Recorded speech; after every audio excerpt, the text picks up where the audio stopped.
मेवाड़ के राणा रतन सिंह ने अपनी पत्नी रानी पद्मिनी का चेहरा दिल्ली के सुल्तान अलाउद्दीन खिलजी को पानी और कांच में दिखाया, लेकिन हिंदुस्तान का साइंस कहता है कांच का आविष्कार 1535 में हुआ और रानी ने जौहर 1303 में किया। तो 237 साल पहले अपने हिंदुस्तान में कांच और मिरर नहीं थे। और अलाउद्दीन खिलजी के साथ में पर्सनल राइटर आया था जिसका नाम था अमीर खुसरो, जिसने उस समय किताब लिखी थी तारीख अलाई। उसने लिखा था कि मेवाड़ की महिलाओं ने अपने सतीत्व धर्म के खातिर जौहर किया और राजपूत कभी भी कॉम्प्रोमाइज करना नहीं चाहते थे। चित्तौड़ के ऊपर युद्ध होने का सबसे बड़ा रीजन था व्यापार, क्योंकि हिंदुस्तान में कभी भी कोई भी मुस्लिम कम्युनिटी पहले नहीं था। ये सभी जो आते थे अफगानिस्तान तुर्किस्तान से आते थे, और आते कहाँ थे तो समुद्र के पास में आते थे, क्योंकि प्लेन तो थे नहीं ना। तो इधर नज़दीक पड़ता है गुजरात और ये जाते थे दिल्ली, तो इधर पड़ता है दिल्ली, उनको क्रॉस करना पड़ता था ये मेवाड़। अच्छा, इधर गुजरात इधर दिल्ली, बीच में राजस्थान, तो इसको क्रॉस करना पड़ता था ये मेवाड़। तो यहाँ के राजपूत उनसे टैक्स वसूलते थे।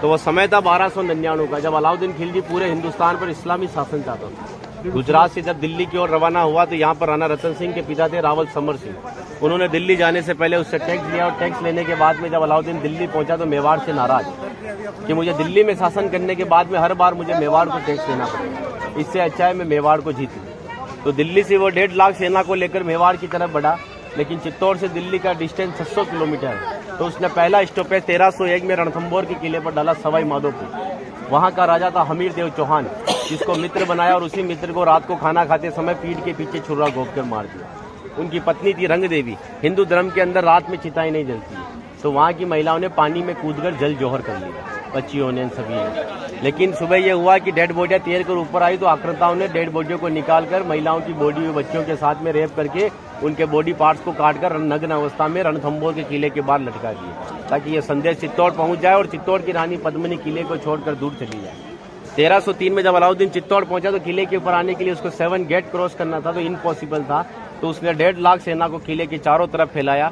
8 महीने के बाद में किले के ऊपर खाने की कमी आई तो रानी पद्मिनी के चाचा भतीजा गोरा और बादल ने राणा रतन सिंह से कहा कि हमारा राशन खत्म हो रहा है और जब ये भूखे और कमजोर सेना से हम युद्ध करवाएंगे तो ये युद्ध नहीं कर पाएंगे। रतन सिंह को बातचीत के लिए 7 गेट के नीचे भेजा तो अलाउद्दीन खिलजी ने उनकी गर्दन पर तलवार रखकर झुकने के लिए कहा, लेकिन मेवाड़ का राजपूत सर कटाने के लिए मंजूर होता है लेकिन सर झुकाने के लिए कभी मंजूर नहीं हुआ। राणा रतन सिंह को धोखे से बंदी बनाया और रानी पद्मिनी को संदेश भेजा कि आप हमारे अधीनता स्वीकार करो, हम दिल्ली चलेंगे। रानी पद्मिनी कहती है जो नरसंहार तुमने 2 साल पहले रणथंभौर के किले में किया तो यहाँ की महिलाओं के साथ में भी वही होगा। इस वजह से जहाँ मैं जाऊँगी वहाँ ये वीरांगनाएं चलेगी। 2 महीने का समय लिया। अलाउद्दीन खिलजी ने 700 डोलियाँ किले की ओर भेजी, लेकिन रानी पद्मिनी को पता था कि मेवाड़ में घूंघट सिस्टम है, तो हर एक सोल्जर्स को लेडीज पोशाक पहनाकर तलवार और भालों के साथ में उस पालकी में बिठा दिया और रानी पद्मिनी की पालकी में भतीजे बादल को रानी पद्मिनी की वेशभूषा पहनाई और 700 पालकों एक कमांडर बनाया चाचा जी गोरा को।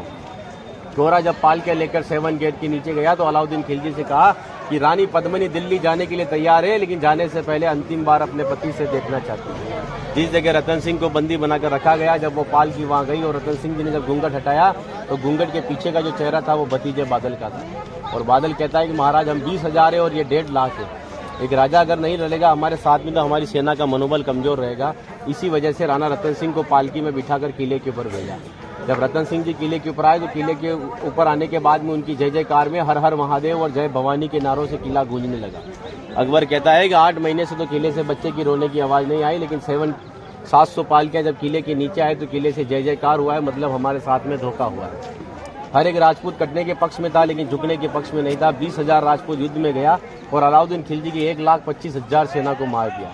बचे हुए दुश्मन जब किले के ऊपर आए तो महिलाओं ने अपने सतीत्व धर्म के खातिर हिंदुस्तान का सबसे पहला और बड़ा जौहर 16,000 महिलाओं के साथ में जिंदा आग में जलकर किया। यहाँ पर भी रानी पद्मिनी के महल में कांच लगाए गए थे। वो कांच लगाए थे पंडित जवाहरलाल नेहरू ने, क्योंकि एक पद्मावत पिक्चर के एक राइटर मलिक मोहम्मद जायसी की किताब को प्रमोट करने के लिए जवाहरलाल नेहरू जी ने उस किताब को आगे बढ़वा दिया। ये रानी को आईने में दिखाया, लेकिन हिंदुस्तान के इतिहास में कभी मेवाड़ गुलाम भी नहीं बना तो आईने में किसको दिखाया।